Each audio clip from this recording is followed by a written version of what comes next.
Good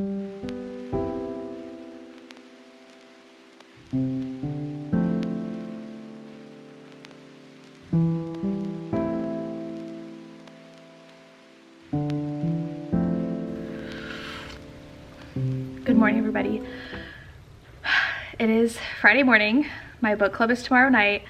Tori is coming today. I have a lot of reading to do, so I did actually start the book yesterday. I showed a couple clips. I walked my dogs. I bought the audiobook. So I believe the audios were pushed back a lot. This one does say that I think it released in like September, but I could have sworn it was pushed back even more. Maybe it's supposed to come out in the summer and they kept on pushing it back. We talked about it like every time we had a book club meeting. So I am 3 hours into the audiobook and that's not a lot. So far, I definitely knew this one. We're reading The Flame and the Flower. If I didn't even introduce this vlog, hello, welcome.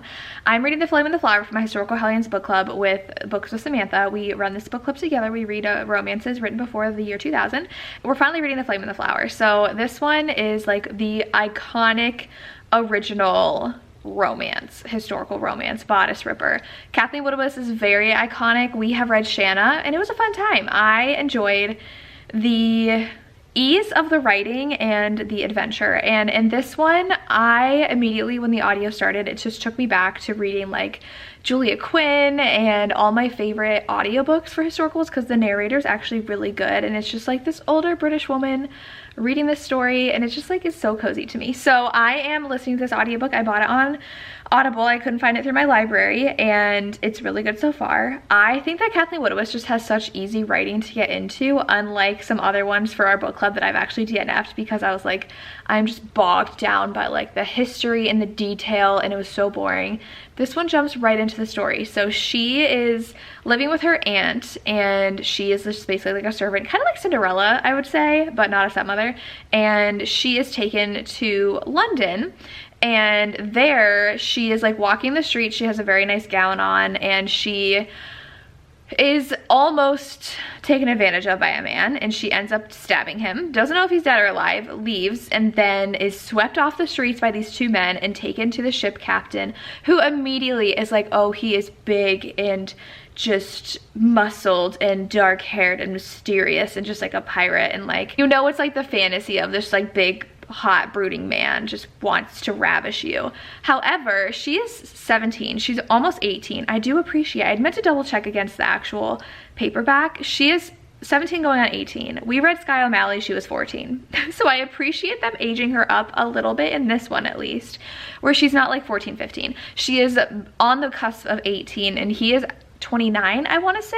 So I forget where I remember reading that. He's not like 40, which we also read this other Eden where she was like 15 and he was 40, and I was like, no thank you. So the age gap is like 11 years, which isn't too bad honestly for this time period.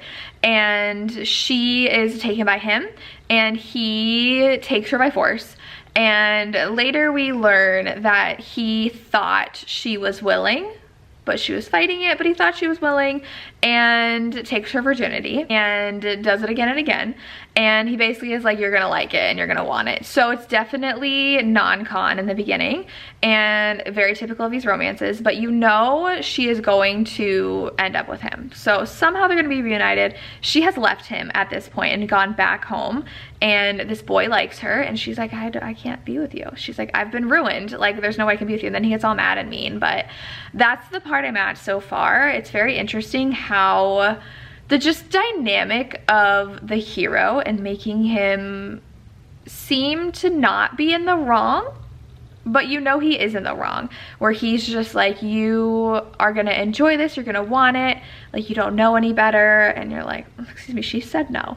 But I know that this is very common in these kind of historicals, and it's going to be interesting to see how the author tries to redeem him as a hero, because we've read quite a few where there's been non-con between the hero and the heroine, and usually it's they fight it but they really want it, but in this one she doesn't really want it. So it's going to be interesting to see how it goes from there. And I think it just plays though into the like why these books are so popular, into the dream of just being completely ravished and wanted completely by just this suave romance hero. He's a pirate captain or ship captain. I don't know if he's a pirate actually. It just says he looked like a pirate captain, but he's a ship captain and very charismatic, and he just wants her, like just wants her. So it'll be interesting to see how they're reunited and where the story goes. I think there's gonna be some action adventure in it. I do have a friend, Justin, he already read it and said he really liked it, which is a good sign that Justin liked it and read it. If you guys are in the book club, you know he's very picky when it comes to the romances. So I'm interested, and I think Lacey finished and she said she liked it. So it's gonna be interesting. I do wanna read Whitney, My Love after this because I think it has similar things. However, they edited Whitney, My Love to edit out the non-con. They did not edit it out of this book, which I was very surprised by because they've been redoing the Lisa Kleypas audiobooks and have been editing those. And I don't want them to edit these books. I mean, like, it's history. Why are you taking out what was historically popular at the time? I find it very fascinating to read these, so I'm glad nothing was edited from what I've seen. I don't know, but I'm gonna continue listening to audio, probably switch back and forth between paperback and audio, and update you guys when I've read more.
Hi, hello. It is Saturday morning and I have Tori here. She arrived and she is hanging out downstairs. She's eating some breakfast. Lily is not barking at her at this point, but I worked out this morning and I ended up getting the ebook for The Flame and the Flower and read that on my run this morning. I got it from my library. I didn't realize they'd have the ebook, and typically Libby lets you send your Kindle. So that's what I did, and I'm a little over halfway through and it's fine. I thought it'd be more like action adventure-y. They sail from England to America and like nothing really happens. She gets sick, there's some storms, that's it. And now they arrive and his fiance is there and she is mad that he is married and she is pregnant now. So I guess I can put spoilers here in case you like don't want like any spoilers, but I didn't realize this was like a surprise pregnancy romance where he got her pregnant from when he raped her in the beginning. It was sexual assault in the beginning. Like, obviously I was scrolling through some reviews and people weren't okay with that. And obviously like he took her against her will. He thought she was willing, but she wasn't. And then like when she wasn't willing and he knew, he still assaulted her. And now though she's obviously falling for him, it's just because like he's very suave and handsome and you want just like this dreamy dark-haired sailor to sweep you off your feet whether you're willing in the first place or not. That's really like the vibes this book is giving. So they're married, she's pregnant, and they have arrived, and he, I'm pretty sure, lives on a plantation. So there's not a lot of the like action and adventure. It's just like meh. It's a story. It's not slow because I feel like the story is moving quickly and I'm already halfway through and I'm like, okay, like I'm not feeling like bogged down by the story. It does help that I have it on audio though, I think, and I'm reading it like physically, audio, ebook, like I'm reading on all these different things and flipping between them, but it's just like there's not a lot of like exciting plot happening. I don't know if it's going to happen in the second half. I have less than 200 pages left and it's just fine. It's not like this epic romance though that I thought it would be, so I don't know what to expect for the rest of it, but we will see how the rest goes. I'm about to go book shopping with Tori, and then I have to walk my dogs with my sister, and then I will read the rest. So I definitely am going to listen to the audio while I walk the dogs and then physically read the last like 150 pages before our live show tonight. So we'll see how it goes. Right now though, it's like I was expecting to be blown away. Like Shanna was so much fun, and then I'm thinking about the Berkshire Small book we read, which was so much fun, and even the Connie Mason books we read are so much fun. I expected that from The Flame and the Flower, which is like the first epic romance, and it doesn't feel like an epic romance. She is very helpless in this situation. She's just like very young, very like precious and pretty and proper, even though she wasn't like high class, and She's just like along for the ride. And I'm like, I need more agency in my heroines, and that's not her. So even though Shanna was annoying, Shanna had more agency than Heather does. So we'll see how this story goes.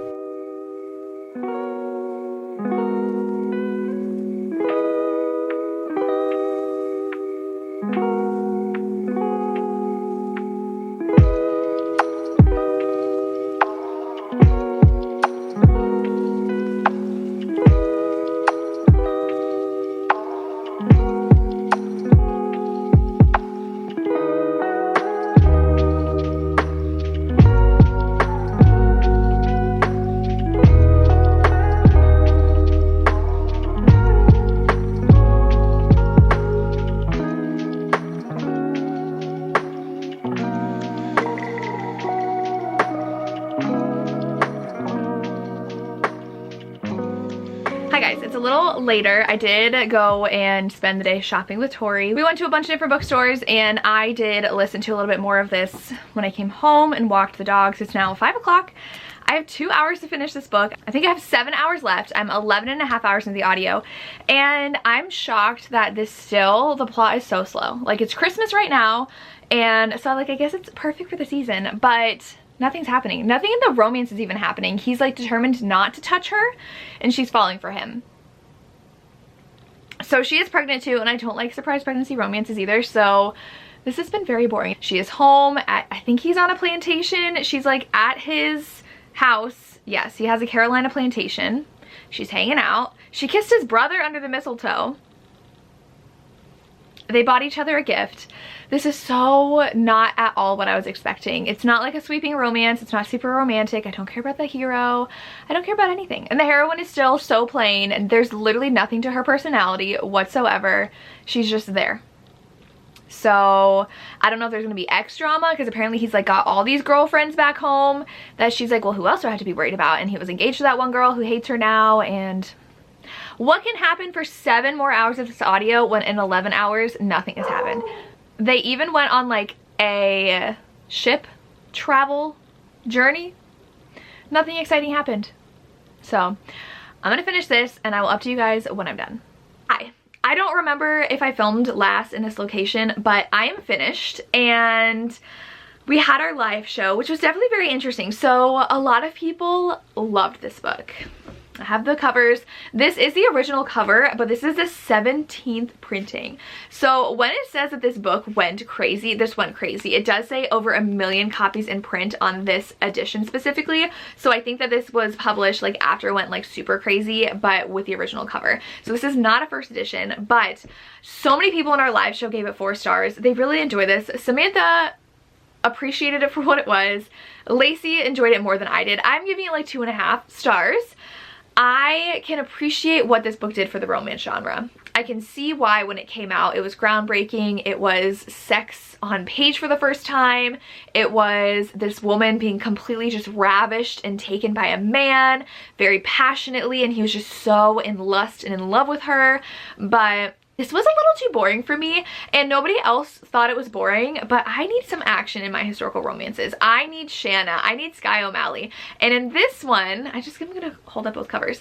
This one, she went to London.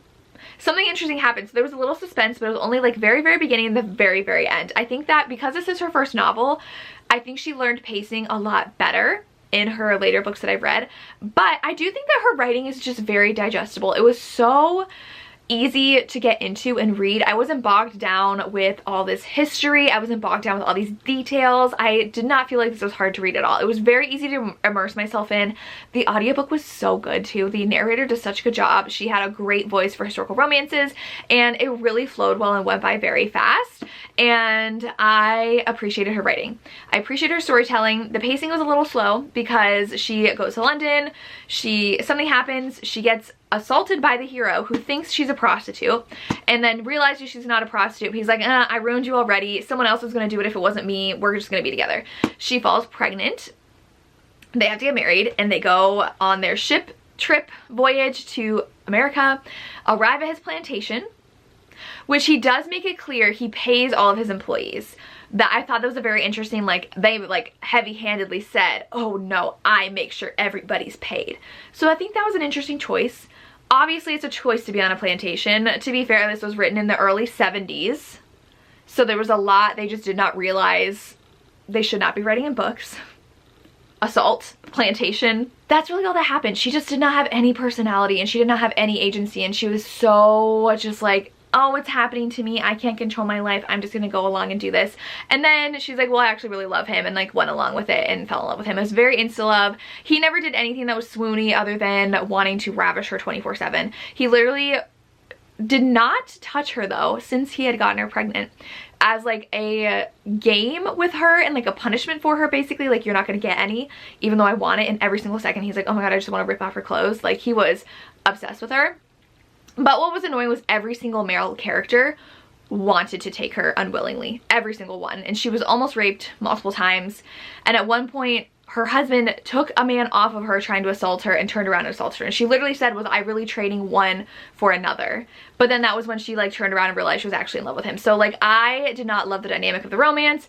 It was very assault heavy, and there's nothing about the hero that even made him likable. Like, I'm thinking of like comparing it to Shanna, where the hero was so in love with her and bent over backwards to protect her and save her, no matter how many stupid decisions she made to like get herself kidnapped, to get him kidnapped, almost killed. It was just a wild epic adventure, and the hero was like all in for the heroine.